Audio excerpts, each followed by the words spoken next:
anywhere that you think people might have been, because anywhere, if somebody's falling out of their coat pocket, or you take your keys out of your pocket to get into your car, you know, change falls out right there by the curb, you know. So I found stuff in empty lots. Just like, I'll be bored and think, I wonder if there's anything in this lot. Boom, I'll find like $1 and change, you know, in an empty lot. That's great. Like I'm imagining being a touring comedian and they're like, sir, your room won't be ready until 2 p.m. You're like, great. Which way's the parking lot? Sweet. You know, you're like, doot, doot, doot, doot. I hadn't even thought of that. That's awesome. Next time I'm in Vegas and they're like, you get that 6 a.m. flight and you can't get in till 3 into your room.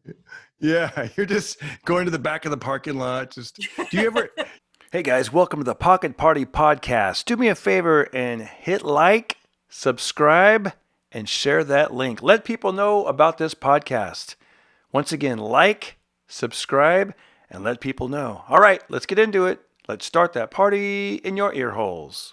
And we're back. Hey, everybody. Thank you again for tuning in. And if it's your first time, welcome to the show. I'm your host, Darren Carter, the party starter.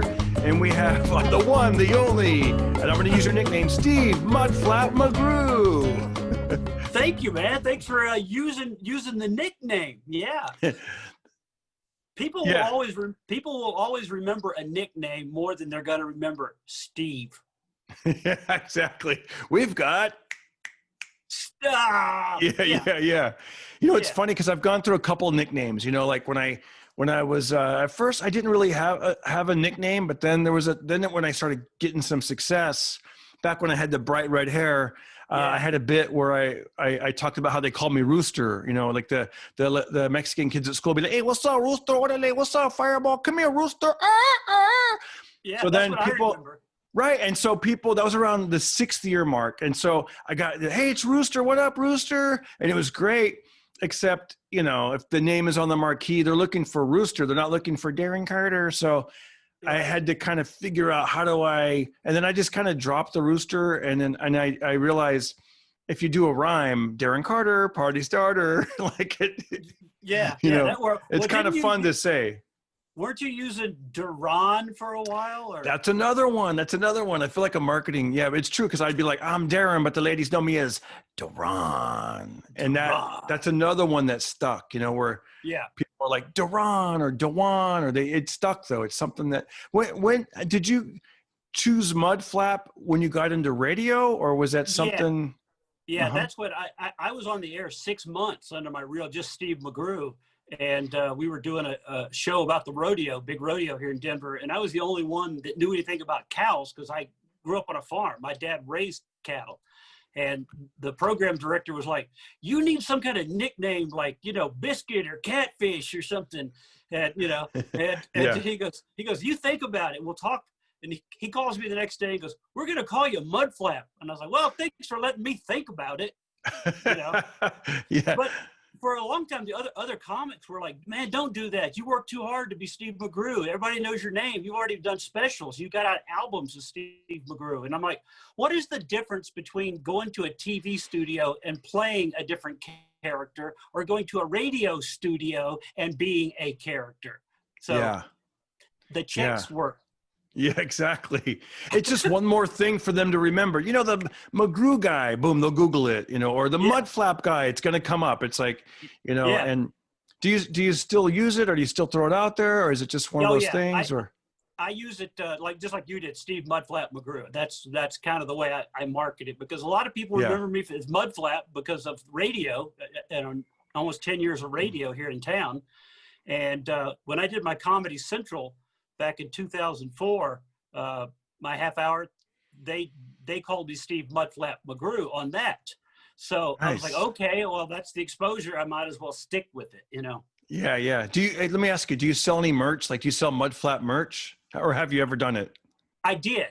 Well, for a while I did. And, but I just got out of the merch thing because it's too much work. It's too much hassle.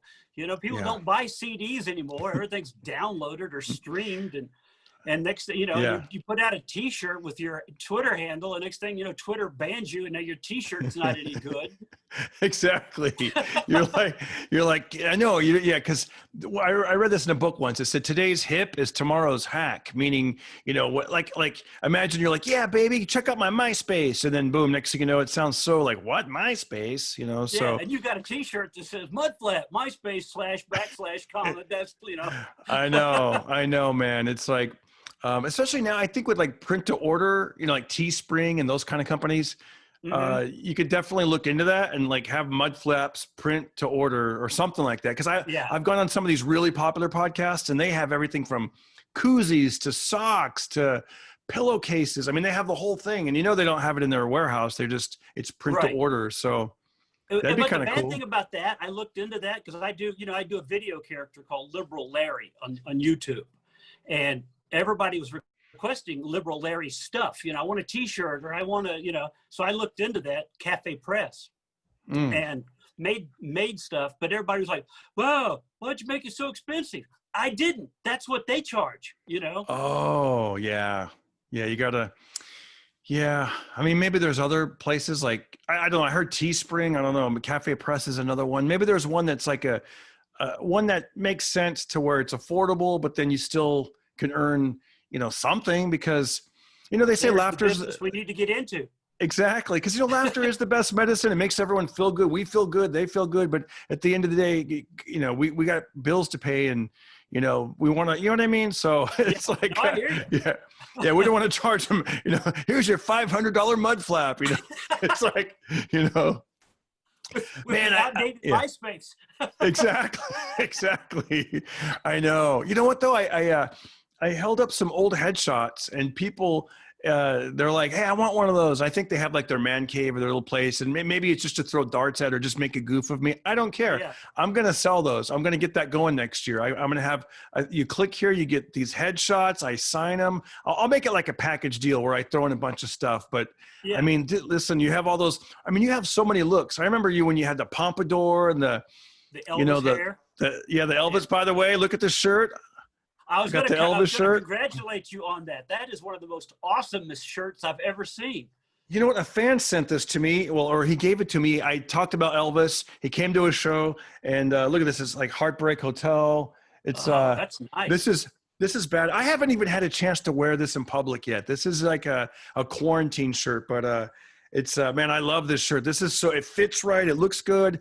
I feel snazzy. I can't wait to play Vegas and wear this shirt. It looks great on TV. Yeah, let's do it, man. Let's get on TV. Yeah, exactly. And I like that little chalkboard you have back there. And it says, "Okay, it's okay not to be perfect." Not to be perfect. Yeah, that's my wife's. We do it. She does a podcast called Two Girls and a Bottle of Wine. And so she keeps some of her stuff down here. I've got my stuff. As you can see, I got studio stuff behind me. I got a flag, and I got a green screen behind that. And this whole basement studio is kind of like podcast video. I've got studio lights down here that I put in. That's great, man. That is great. You know what's funny is the first time I saw you on stage, I want to say, listen to this. This is hilarious because I don't think I've told you this unless I told you this like 10 years ago. It would have been around it was sometime between 91 and 92, I think. And it was at the Last Laugh Comedy Club in San Jose, California. If that makes sense. It would have been 91, 92, 93, somewhere in there, but I'm thinking 92. And your walk-on music was Friends in Low Places, Garth Brooks. Yeah. If that kind of gives it and you destroyed, you killed, you were like the headliner and you crushed. And I was like, I got to remember that guy's name, Steve McGrew, and then of course I would see you through the years on TV and on the radio, and I buy your albums, oh, well, thank you. Going back and forth between here and, Los Angeles and Fresno. I got relatives up there, and I'd be on the 99 listening to, one of them. It's, I forget what it was. It was, you had one of your, I think, your ex-girlfriends. Well, I did a bunch of truck stop albums that's probably where they were called Bed Shark and Alkaheimer's and all this kind of Pig Sex was another album. I might have had Pig Sex. That might have been the one. It was something about diesels or something. That might have been, I don't know, maybe not PC these days. Yeah, that was the country music album that I did with Roseanne Barr's ex-husband with all the dirty country songs. Dude, that's the thing. We're always that's what I'm saying. You're always reinventing yourself. You know, I was following you on Instagram and you were doing some metal detecting stuff. And I was like, that's so cool. And then after about the 5th or 6th picture, as time went by, I thought, man, this would be great to see videos of this. And you're like, I've already got it covered. I messaged you, go, check out my YouTube playlist. And I was like, dang, you know, that's what's great, right? Who else is into it is Dustin Ybarra. You know Dustin? Yeah. Dustin hit me up and like, you know, we're like, I'm doing this too. Check out my video. Dustin digs. And he's like, it's like, you know, all these comics got free time and we're traveling around to cool places. Take a metal detector with you. Hey, let me ask you a question about metal detecting. Is there, cause I know nothing about, I know very little about that world I'm sure like, you know, tell us the mistakes. Like, do you don't want to get the cheapest one, I would imagine, or do you? What price? You don't. Yeah. Tell us what to do. Well, I've been doing it since I was young. I bought my first metal detector when I was 21 years old, and back then it was $500. Wow. And my brother, you can get metal detectors for like $39 off of Wish, and they'll detect metal, but they won't find stuff, you know? Yeah. So my machine that I use now is called a Garrett AT Max, and it runs about $700. Whoa! But you find one diamond ring and you've paid for it. I found 3. Nice. Okay, so you don't want the $39 one necessarily, but maybe, you know, get one. Like maybe the $100 one, $200 one, or $200. There's one called the Garrett Ace 200. That's a great starter model that will find stuff, discriminate trash, because that's what you want in a metal detector. One they're now computers. They're not just metal detectors. They're computers that analyze metal and actually tell you what it is. Wow. Because, you know, up at the farm, I was like, that'd be kind of fun, but I know I'd find tons of like bolts and screws and stuff like that, which is like, you know, I don't even know what I'd find, but it is one of those things you think about, like, you know, maybe. Do you ever go to like the riverbed and find stuff? I have. I've gone along the riverbanks and found coins along there, you know, where kids play and get anywhere. People always ask me where to hunt, and I go anywhere that you think people might have been, because anywhere, if somebody's fallen out of their coat pocket, or you take your keys out of your pocket to get into your car, you know, change falls out right there by the curb, you know. So I found stuff in empty lots. Just like, I'll be bored and think, I wonder if there's anything in this lot. Boom, I'll find like $1 and change, you know, in an empty lot. That's great. Like I'm imagining being a touring comedian and they're like, sir, your room won't be ready until 2 p.m. You're like, great. Which way's the parking lot? Sweet. You're like, doot. I hadn't even thought of that. That's awesome. Next time I'm in Vegas and they're like, you get that 6 a.m. flight and you can't get in till 3 into your room. Yeah. You're just going to the back of the parking lot. Do you find stuff that's ever where there's like a story? I'm sure this has happened where there's a story to it. Like you'll see a ring or something and there's like something embedded in it, or maybe. Yeah. Like somebody's name in it, or you'll find a high school ring with a year, you know, like 1953. So you contact the school and, you know, somebody will go, oh yeah, this is such and such. You know, we don't have his info, but they think his daughter is still alive, you know, that kind of thing. That's cool, man. You know, what's funny is, there's 2 schools of thought. Like I used to be like a super duper like do-gooder. Like I'm going to track this person down. And then I still am. That's who I am to the core. And I still do that. But I do know when it comes to, like I was talking to somebody, and you actually know him, Joey Diaz, Joey Diaz, mad flavor. I asked him a question one time and he goes, you know what? I mind my own business. You mind your own business. So I do understand, you know, like when it comes to like, okay, for example, a month ago, I was in a Walmart and I saw this guy walking with a jug and there was no lid on it. And he was like spilling liquid and he's walking and he might've been, I don't know, he kind of looked like I don't know, like scruffy, and I don't know if the guy was homeless or what. And the old me would have been like, I better go tell the manager, or maybe I should tell that Somebody guy, hey, could sir. slip on that. Yeah, exactly. But then I heard Joey Diaz's voice, hey, mind your own business. And I thought, I'm going to mind my own business. You know, I'm not going to get involved in this liquid spilling thing in a Walmart. And then you hear a lady go, ow, my lip. I know. And then I'm like, dang it, I should have told somebody, you know, I should have been a Karen. No. But when it comes to like doing research, like you said, like looking down, I found a wallet on the roof of like apparently it must have fallen off a roof of a car over like about 2 blocks from here. And because I was at the stoplight, it was in the summer actually. And I looked down and there was like all these like credit cards, license, library cards, zoo cards, like membership. And I was like, I'm just going to pick it all up and just, you know, just put it here. And I pulled over and I saw the address on the license. I put it on Waze and I thought, that's actually not that far from here. It's about half a mile. So you know what, man? I went straight to their house and I honked the horn, and this lady, she was on the porch. She goes, please tell me you found my wallet. And I was like, I did. And I telling you, Steve, it felt so good to find her stuff, return it to her. And I don't know, it felt good. And it was cool that we have the technology to track her down, to do that. Yeah. How'd it feel to be a really good person? I mean, that, you know what I mean? I mean, we're always taught, that's the way I was taught. We were taught that in the past, you know, like, do something good and it'll come back to you, you know, always do the right thing. Do the right thing. Some people are like, hey, whatever. If I lost my wallet, I probably wouldn't get it back. So I'm just keeping this. Yeah, exactly. Finders keepers. But I was like, no. I'm like, I'm going to return everything. And I know plus I also put myself in their shoes. Like, I wonder how, probably feels terrible for that person that's what she said. She's like, oh, I was going to, you know, and she told me that she was a nurse and she had a tough day and blah, blah, blah. And she had to, you know, she was going to think about now she's going to have to cancel all these things and start over. And it felt great. Cause I was like, I can just imagine how that must've felt. Yeah. I found $100, a little over $100 in the snow up in Park City several years ago outside a bar. It was just cash, wadded up cash. And I thought, I'm going to go back in because somebody is going to come looking for this. And I go to the door guy and he goes, well, you might as well keep that. I go, why? He goes, you take it in there, you give it to the bartender, you're never going to see it again. He goes, somebody is going to keep that. And I was like, yeah, you're probably right. I mean, there's no identification. And you know what I mean? If I go up to some bartender and go, here's $100 I found outside. Yeah. Duh. Yeah. When it comes to finding cash on the ground like that, for the most part, you know what? That I'll keep. Cause it's like you said, there's no way to, it's just, hey, anybody lose this? That's different. I did, you know?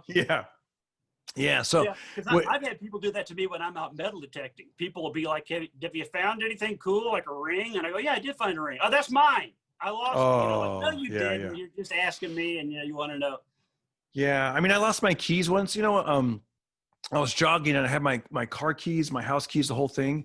And somehow maybe there was like a hole in my back pocket or something, but I lost the keys. And I'm looking, I mean, you know, that feeling of like, dang it, like I retraced my steps and I'm just, your back is hurting because you're looking on the ground, you're scanning everywhere. And man, it was tough. You know, what's funny is there's a guy that like makes copies of keys and does shoe repair and all this stuff. And he always busts my balls when I go in there. I don't go there anymore, but he goes, because he busts your balls. Yeah. He goes like this. He goes, okay, my first question, what are you doing jogging with car keys? You're jogging, you're not driving. That's just, and I was like, you know, he kind of made a point. So from that day on, when I go jogging, I only bring my house key. I'm like, I don't need these extra keys.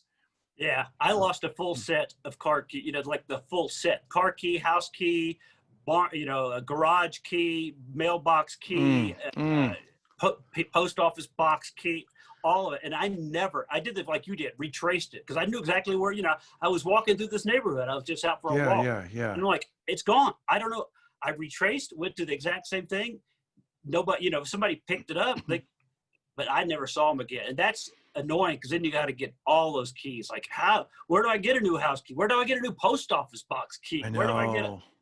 I know. Like the car key, oh man, it was, now I have those car keys are like the computer they're $300 for a key. Yeah, you're right. And that was a wake up call. Speaking of selling CDs that people don't, do you remember that day when you started noticing, hey, would you like to get a CD? I don't even know how I would play it. My computer doesn't have a CD drive and my car doesn't have one. Yeah. And you'd hear that. And I remember somebody goes, how do you open this thing? And I go, I go, you just take your car key and you just rip it open. And then they showed me how like their car key is like very modern. And I was like, oh, I still have the old school kind of car key, I guess. Like, yeah. Well, I got that feeling from doing a show at the Ice House a while back. This person comes up and goes like, you were really funny. How do I find you are you on the internet? And I'm like, yeah, I'm on, YouTube, Facebook. Oh, Facebook. Oh, my grandmother's on Facebook. Like, okay, yeah. I'm not supposed to. What's the new one? Am I TikTok? Am I TikTok? Yeah. I don't know. You start dancing and stuff. I'm on TikTok. Oh, yeah. And then I remember when MySpace was new, and but it wasn't. See, MySpace never made it big like Twitter and Facebook. I mean, those are like in the news. They're like out there. Everyone knows those. I remember I was in Milwaukee. And as they were leaving, I was like, hey, I'm on MySpace. Look me up on MySpace. I remember this guy stopped and he goes, MySpace? He goes, my daughter's on MySpace. What are you doing on MySpace? Like he thought it was like a perv or something. Like a teenager hangout or something, Hey guys. Yeah. But the best thing about MySpace, let's talk about this for a second. Yeah. It was much cooler than Facebook because you could put wallpaper, you could design your own page, you could have like animation GIFs on it, Yeah. You had lights and swirl on your page. You know what? It was funny, especially if you were at the head of the curve, almost like a surfer. You're like surfing the wave. Like when you would, I used to post these bulletins. I'd be like, I'll be at the Ontario Improv. The first 10 people to write back, you're going to get, and I would like 36 tickets just like that. Yeah. And I mean, it was so effective. Now it's like, I don't know if it's just the algorithm of people you already interact with, Well, I think Facebook screws people. I mean, I really do. Everybody thinks we have to be on it to sell tickets, and maybe you do, but I don't believe, nobody's seeing our stuff anymore. It used to be every one of your friends saw every one of your posts. And now they're like, hey, I'll get people go, I haven't seen you in weeks. Are you still on? Yeah, I post every day. But yeah. Even though you have 5,000 friends and 25,000 followers, they're not getting it. And I've never believed at all that because Facebook goes, hey, want to promote this? So you do $25. I don't know if they got it. Do you trust that they sent it to everybody? Yeah, I know. It's like, I had a friend that, he actually, for a while, he was actually pretty successful with Instagram, unless they've changed that around. He would pick anywhere he wanted to go. And it could be, Nebraska, it could be Ireland, it could be Washington, D.C., anywhere he wanted to go. And he would make a nice little 40-second ad, like with a stand-up, and be like, hey, I'm going to be in your town, blah, blah, blah, blah. And he would make it for like a 20-mile radius and throw in like $50. And he would get all these messages. Hey, I can't believe you're going to be like in my neighborhood. Like you're going to be in my city. And he's like, little did they know I target marketed like their area. But he said sometimes he would make $2,000 and it would pay for the theater and this and that. And other times, he wouldn't make that much and it'd be like, okay, that was a waste. But well, I remember Bob Fisher telling me a few years ago about all the new guys that were doing the mass, like they'd say the next people that come in an hour, in 1 hour, I'll be at the Ice House. And he goes, they'll pack it. They'll just pack it with these blasts. And I'm like, I never learned that. I've always felt internet savvy. I got my first computer when it was a 286 and I had to type in DOS and so I always felt savvy, but something about social media, you got to be like right on top of it. Yeah. And there's also, I know a guy that did something that I'm not going to say, we don't know if it's illegal, but there's something sketchy about it. And because he would create like a website and then somehow he would blast like text message people. So like 300 people will get a message like, you've just won tickets, blah, blah, blah, blah, blah. But there is a $3 processing fee or whatever. So then, but here's where it would mess up with the clubs. Like too many people would show up. So it'd be like too many. And then you've got 30 people that are mad because they're like, I won tickets. What do you mean I can't get in? And then, he did that enough times where it's like, you got to like knock it off. And they were always, I don't know what was going on, but they were always stressed. He was always like, so I don't know if he was afraid that too many were showing up or not enough was going to show up. And Yeah. It's a weird, that's the promoter world. That's the, I want to be a comedian and a promoter, not just a, Yeah. Now, P.T. I'm Barnum. turning into the interviewer here. Yeah. Do you have an agent and a manager now?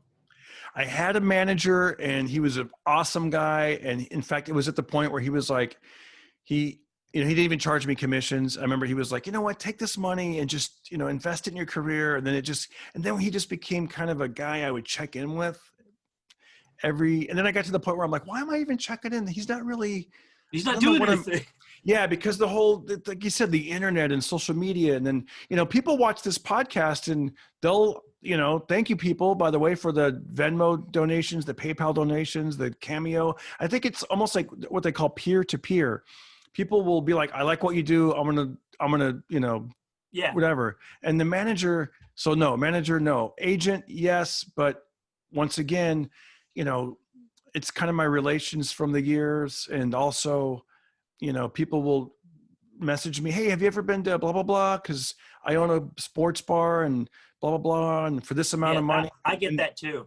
Yeah. And it used to be a little weird because I'd be like, send it to my agent. Because then, you know how it is. You don't want to, and then eventually you're like, because then your agent sometimes, for you guys, if you want to know the real inside truth, whoever your agent is, this has happened.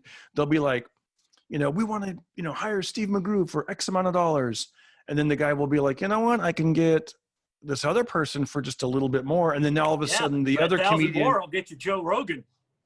Exactly. that kind of thing. So it's like, there's a lot of stuff going. This business isn't that regulated. So that's what can be kind of weird about it, Well, one of my first managers, and I won't say his name, but he had a lot of people around LA. After I fired him, I found out from the Comedy Magic that they had been wanting to use me, but they said, we didn't book you because he wouldn't book you unless we took such and such too. And we didn't want them. Yeah. So they play weird games and they can screw up your career. As much as you think they're going to make you, they can break you. Yeah. And it's good if you're the other guy, like the other guy in that equation that you mentioned. I don't, then it's great. Hey, you want so-and-so? Well, you've got to have Steve McGrew. And then you're like, hey, this is great. But when it's not, that's when it's, how about you? Are you working with the manager these days? Well, I have a manager who I've had since '94 in England. We don't do as much stuff as we used to. We keep in touch. And he's always like, hey, tell me, if there's something you want me to do, hit me up. If there's somebody you want me to call and close a deal for, but it's not an active kind of, hey, I got something for you. Hey, I've been talking to somebody and I got like that stopped about 10 years ago when I, got into radio. And do you, do you have to pay him for everything you do now? Or you're like, I'm only going to pay you for the deals that you. Yeah. That's I'm kind of what the deals that you get me instead of if I get it and just call you. You're just going to put here's the contract. Sign this.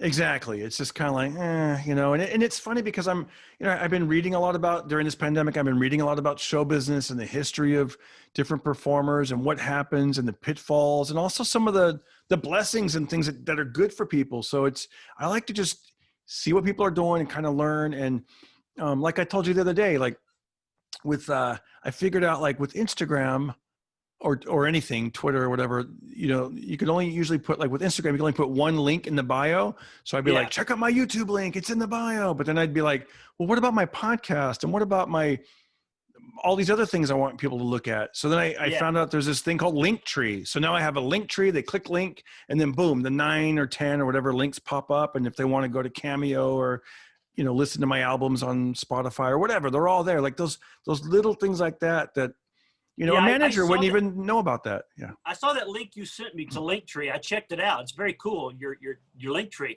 but I didn't see a thing on that to go, hey, how can I sign up for it? There's no, how most places have like, their own little link, contact us here if you'd like one of these, Yeah. I think you just Google like Linktree and then it'll take you to the website. That's what I did. I just went to Linktree, went to the website, just Google it. Like when we get done with this, go to Linktree and then it'll take you to the site. And there was another one called Bio FM and it was a little too complicated for me. I thought it looked cool, but then I don't know, man. Too much work. Too much work. I was like, All right, I want to get into some other topics. Okay.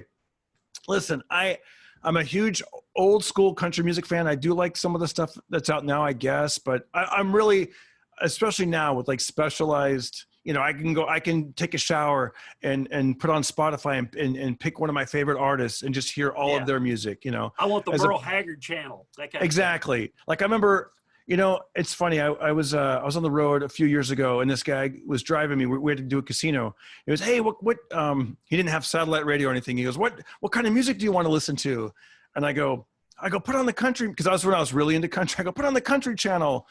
And I realized I just can't get into the car or whatever and like put on a country channel because, you're stuck with that song and then if you don't like it and then the next one comes on and maybe you don't like, I mean, that goes with any genre, but it's like, especially like, especially country now. Yeah. Exactly. The modern country, honestly, it was like I call it hick cop. Yes. And I'm not into it, man. I was just like, I go, maybe I don't like, I was like, maybe I don't like country. I'm like, can we just put on the classic rock channel? Cause at least there's songs I'm going to like and it's going to be, but exactly. Yeah. Yeah. By the way, my son, he's a musician. He's 13. And whenever I go, "Hey, play a little something for me right now." Like he'll play a little, bass as I do like an intro to one of my videos. And I go, "Don't do anything that's going to be copywritten. I don't want to get flagged." And he always does "Smoke on the Water" because apparently it's like the most popular.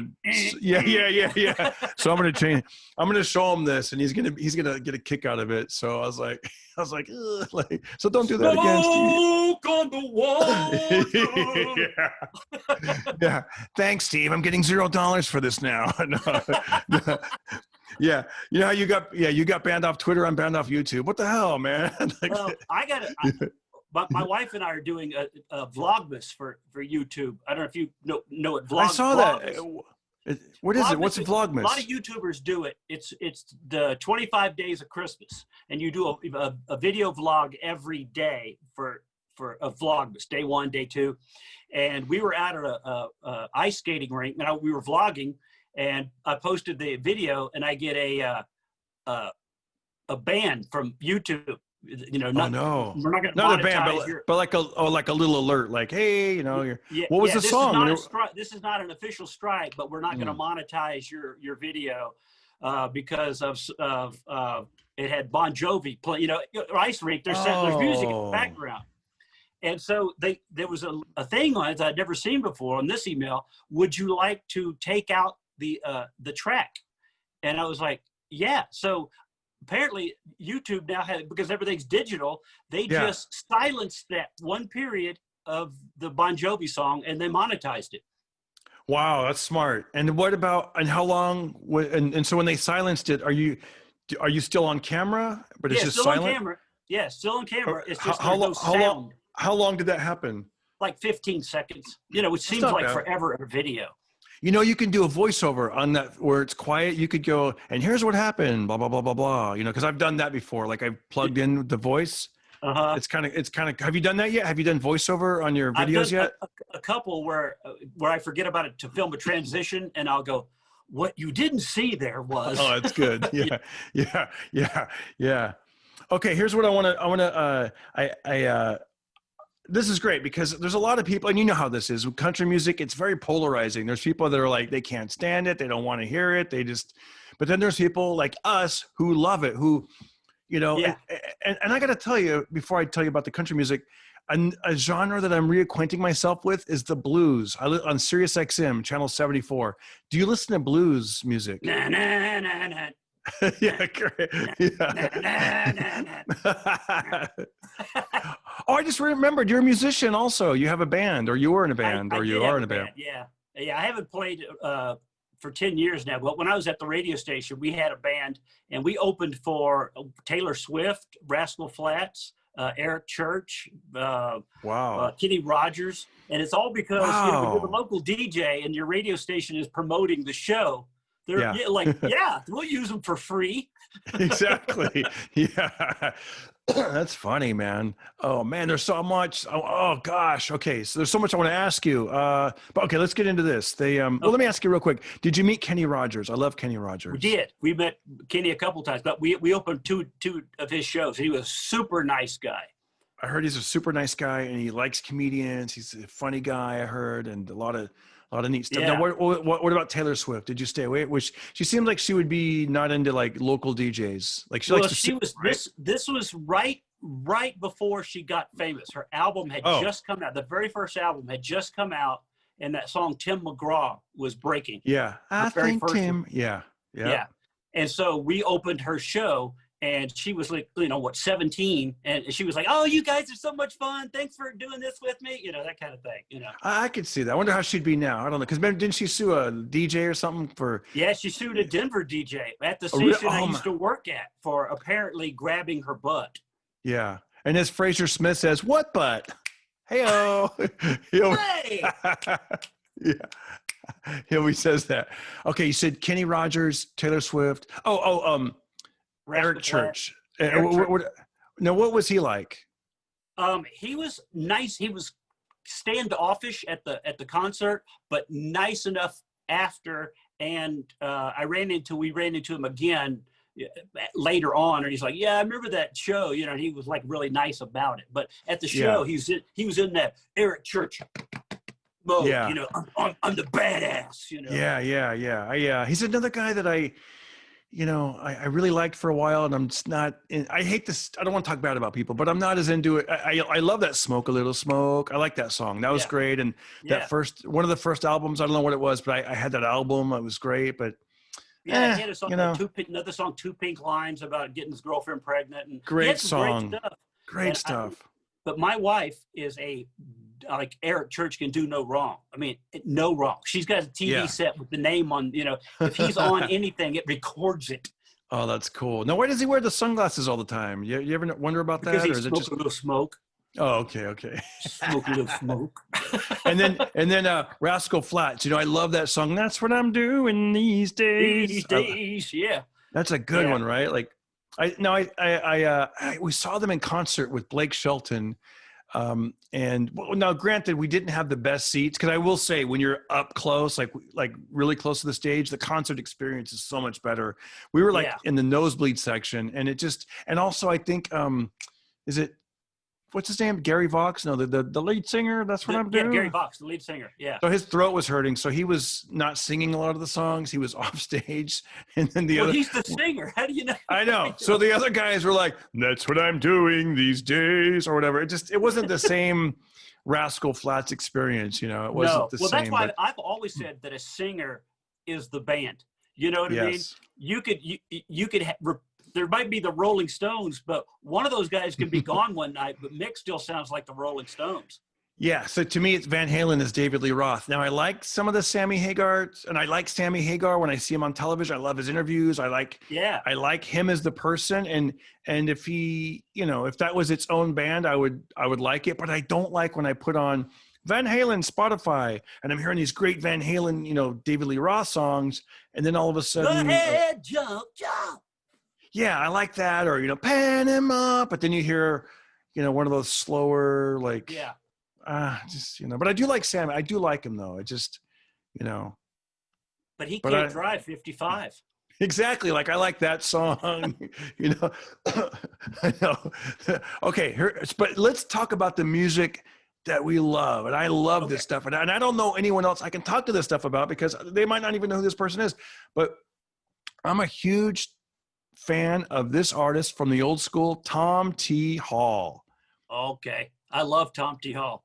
I love Tom T. Hall. Old dogs, children, and watermelon wine. Yes. Guys, if look up Tom T. Hall, Google him. They call him the storyteller. This guy was able to go out and just, I was reading this article about him, this interview, and he said he would, a lot of times, and he said towards the end when he got really famous, he wasn't able to do it because they'd recognize him. He said, but he used to just kind of mingle in and just kind of take notes on things in life and little bits and pieces. And he really would tell a story. I mean, one of my favorite songs from Tom T. Hall is, I took a screenshot of the lyrics. It's called Homecoming.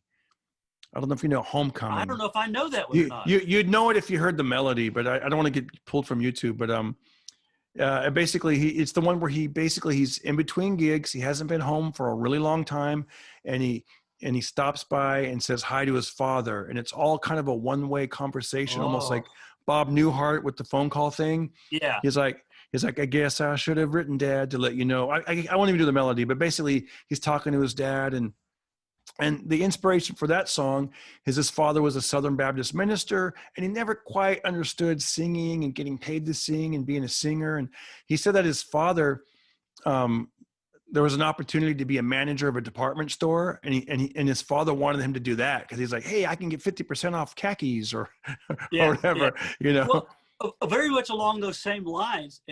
My mom, when I was working for Dolly Parton, I was her opening act for a year. And my mom found out how much I was making. And my mom said, your dad never made that much money, and he worked.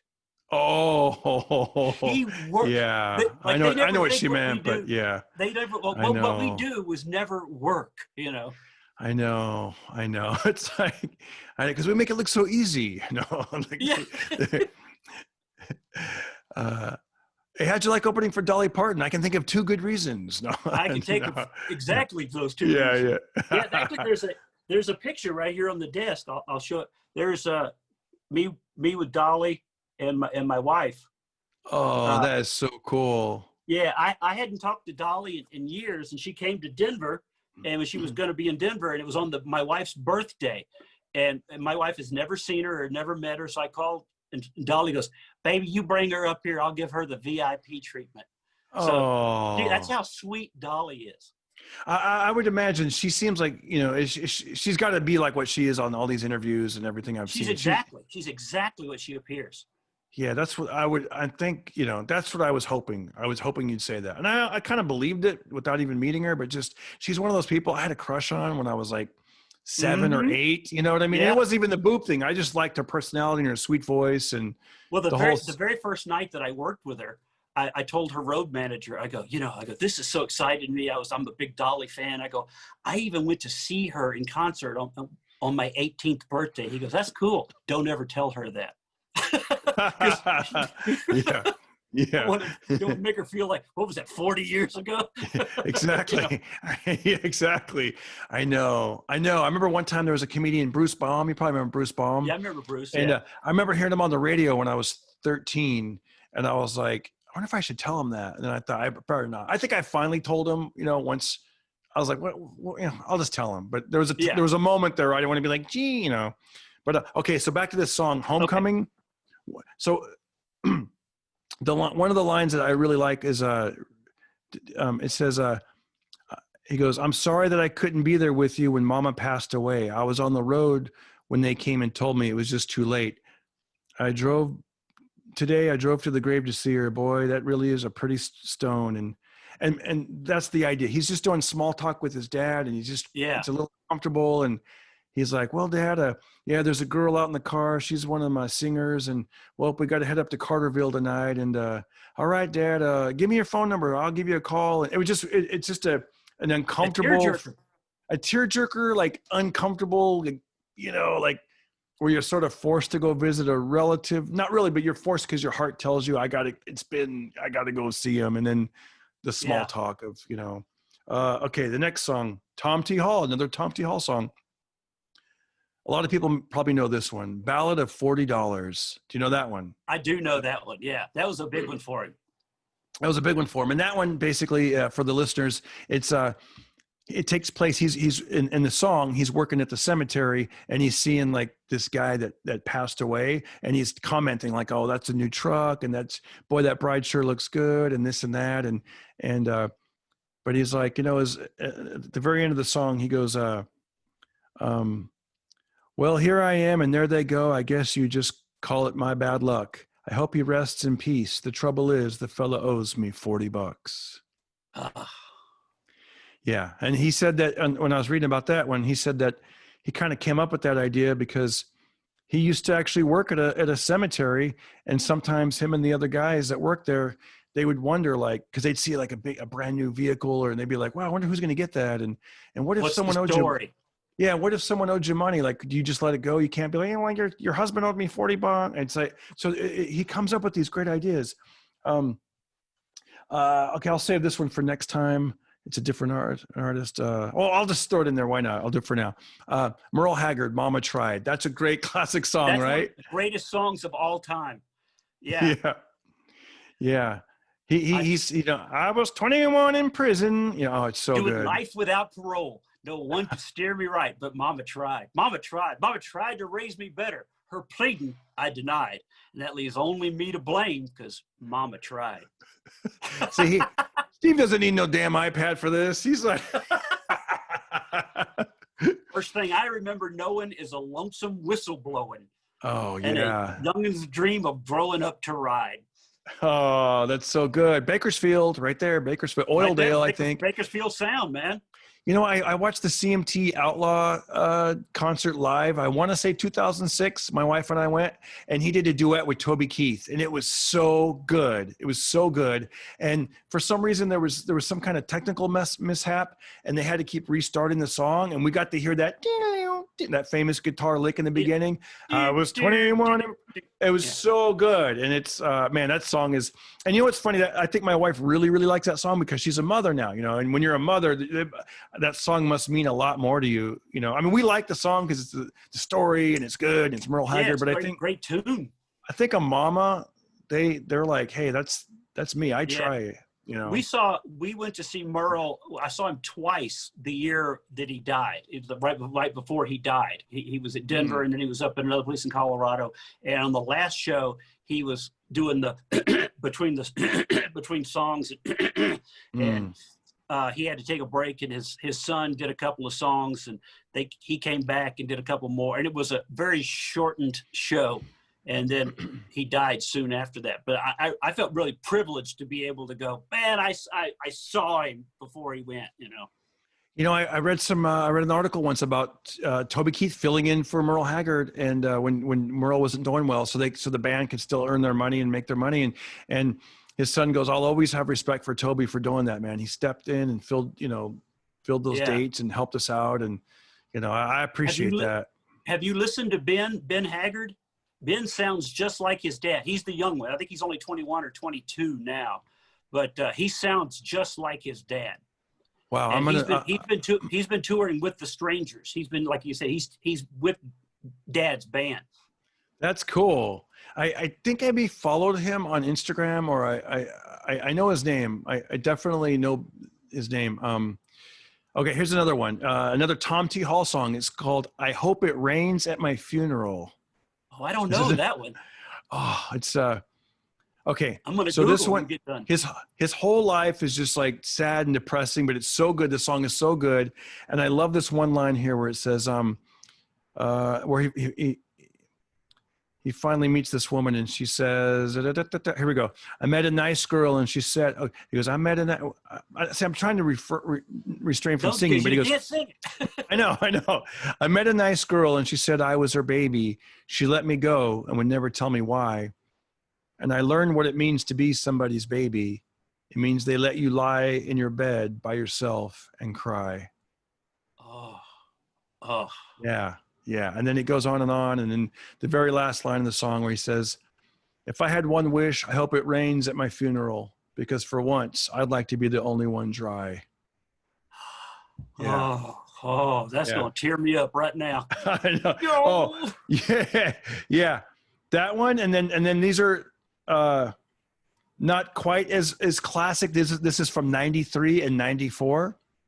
And this song I just became aware of, unfortunately, after he passed away, but Doug Supernaw, my wife, she's like, you got to hear this song. And I watched the video, I watched it twice, and I'm just like, it's so sad. And it's and the song is, I Don't Call Him Daddy. Do you know that song? Yeah, that was his big one about his son, him going to pick up his son on his weekends.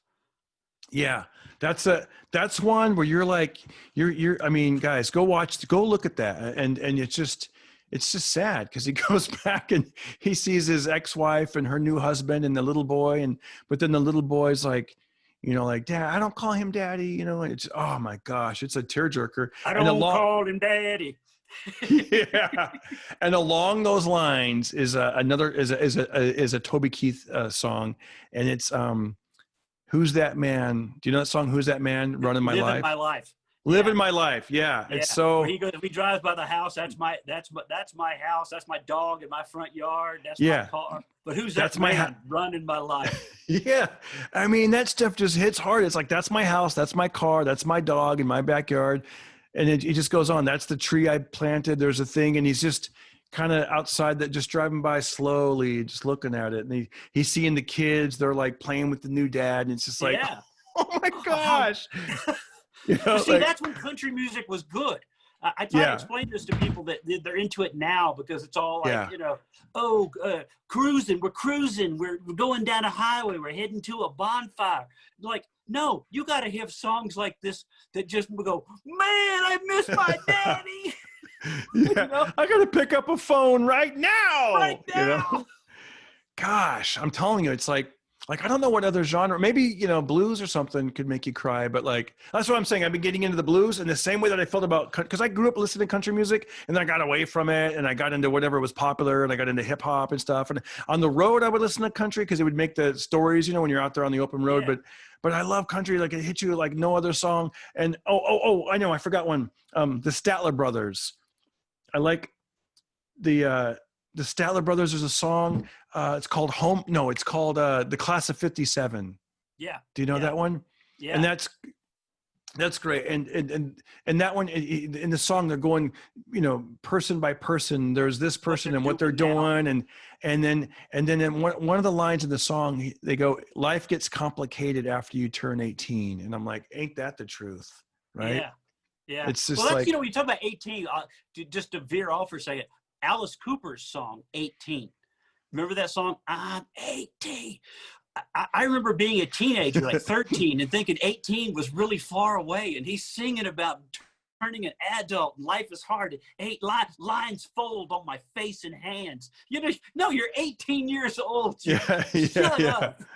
yeah, exactly. You know, and now Alice is like 70, and he's still out there. You know, I'm 80. You know? Yeah, I didn't say 18. I said 80. Yeah.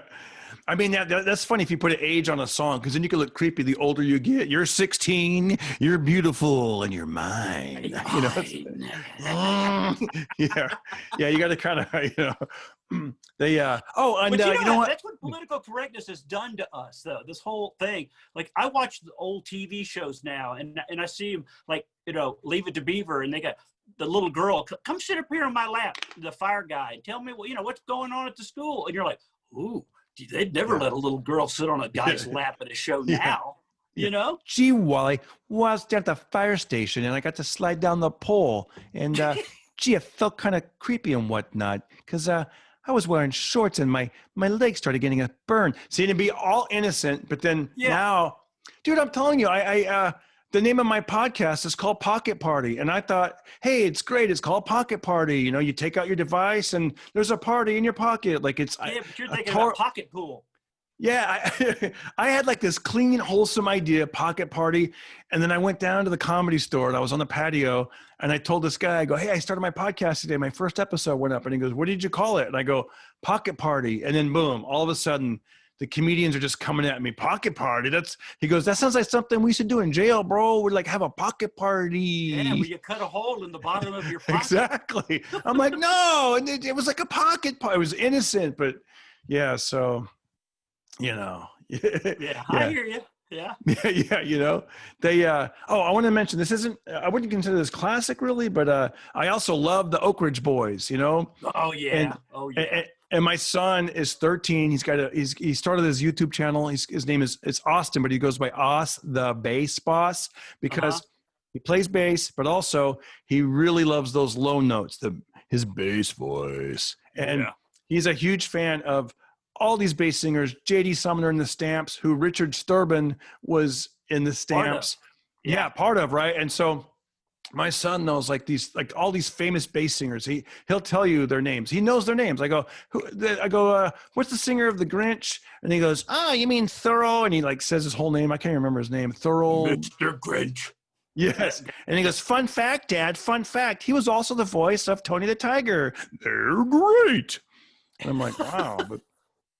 But yeah, he honestly, he looks up these a lot of, it's a 13-year-old kid, and he goes to YouTube and watches like performances from like the 70s, like from, of these singers doing their thing. And he thinks it's amazing that they can, how deep they make their voices go. Yeah. Richard almost talks like that, Does it really? Yeah. Yeah. I'm a big Oak Ridge Boys fan. I mean, I close out my podcast. I close out mine by going, God bless America. Go listen to some Oak Ridge Boys. That's how that's cool. My podcast, because I think people need to get back to that kind of music. Like you said, country, yeah. Real country music makes you feel stuff, Yeah. My baby's American made. Yeah. Yes. My baby is my baby's American made. I love that song. Of course, Elvira is like a ball and chain. Yes. Yeah. These are life lessons, people. Go look that up. Trying to love two women. Tambourine in a tambourine. Oh my gosh. A silver jingle, and she must have known. See, that's cool. As much as I love the Statler Brothers, they're a little bit, it's hard to get. I can't really end my podcast. Go listen to some Statler Brothers, because it's like, because everybody's going, what's up? Counting flowers on the wall. Exactly. I know. Yeah, Captain King. By the way, my son covered that when he's only made like, I don't know yet, 11 videos, I think, for his YouTube channel. And that was one of the first ones he did, Flowers on the Wall. That might have been the first song he did, but it looks so funny because he was 12 at the time, and he was Captain, and a little kid going, Captain Kangaroo. Well, what's great? If the Oak Ridge Boys see this or hear this, maybe they'll, Richard will go, let me talk to your son. Oh, that'd be awesome.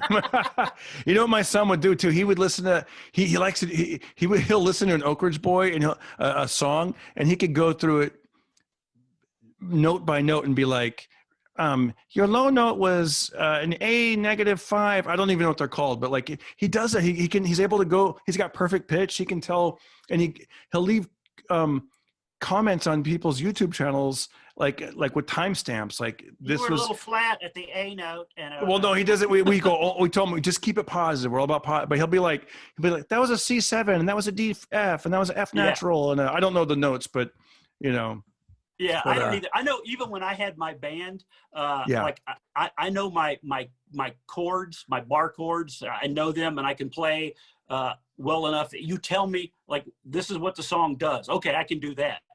But there's guys that know, like, this chord is actually another variation of this chord, and this chord takes the place of that chord. And they're like, no, I know A, B, C, D, E, F, G.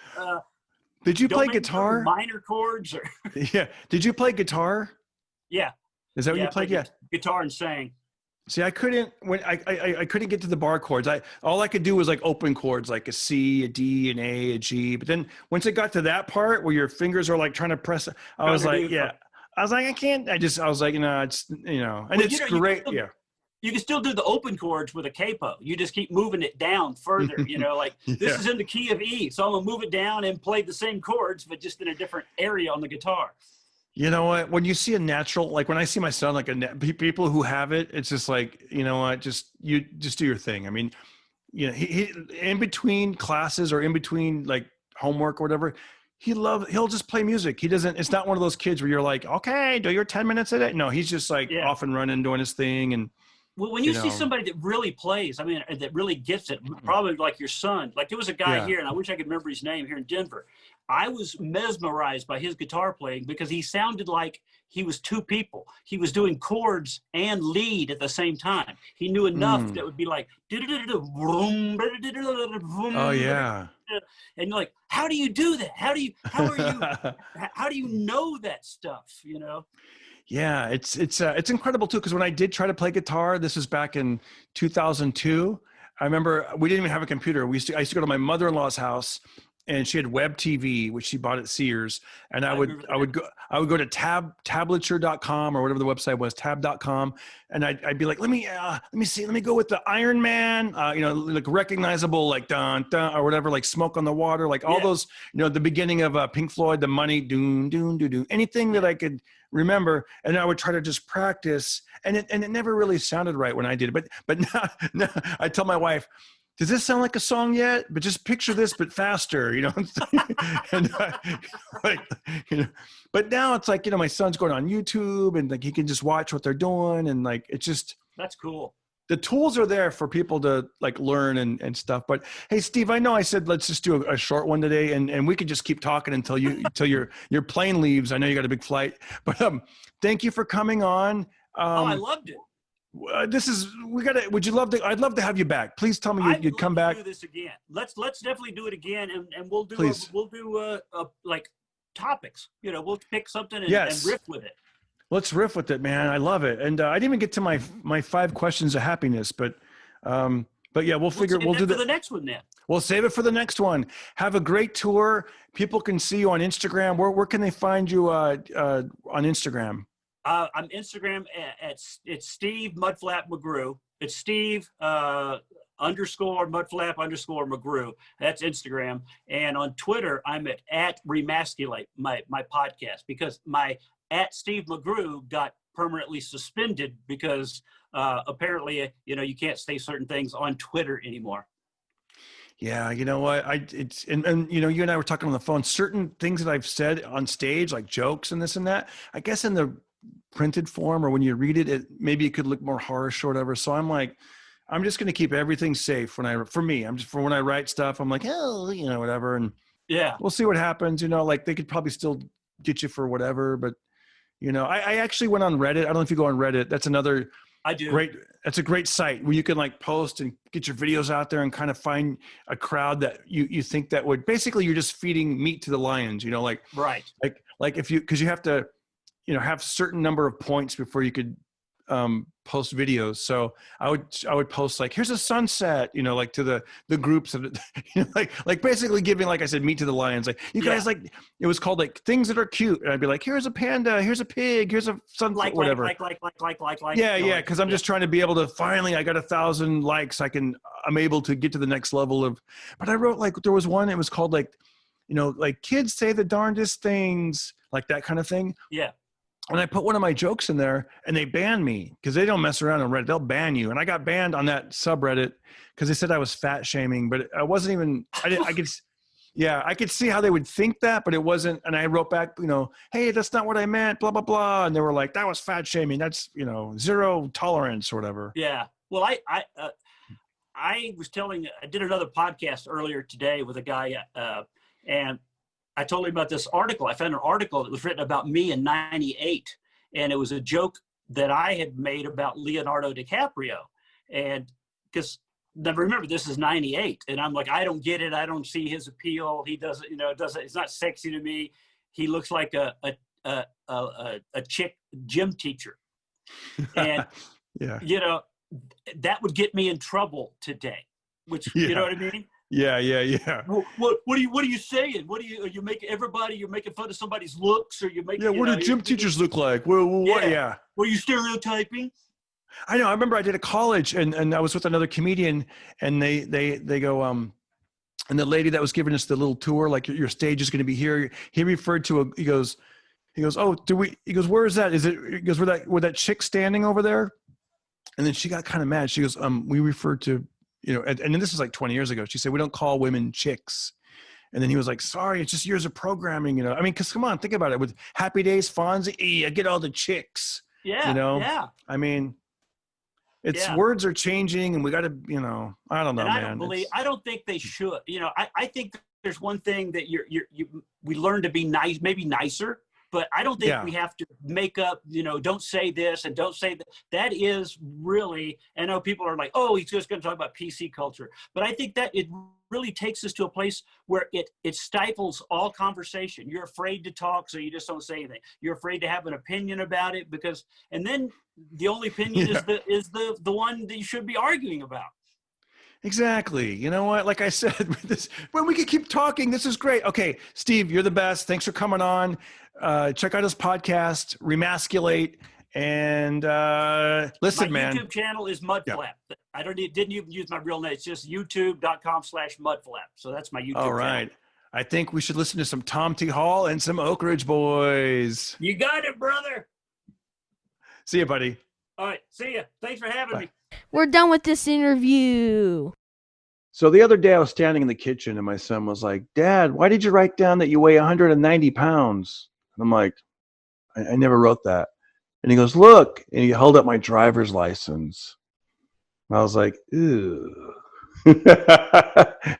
My wife goes, yeah, you're not supposed to put down your goal weight. You're supposed to put your actual weight. And then she looks at it again and she goes, and did you put your goal height? And I was like, I might have made myself look taller and thinner on my driver's license. And then my son starts breaking out into a song by Roy Orbison. Remember that? He was like, lying to the DMV. Anyways, I want to thank you guys for watching my YouTube video. And if you get a chance, watch one of these and subscribe. All right. Have a great day.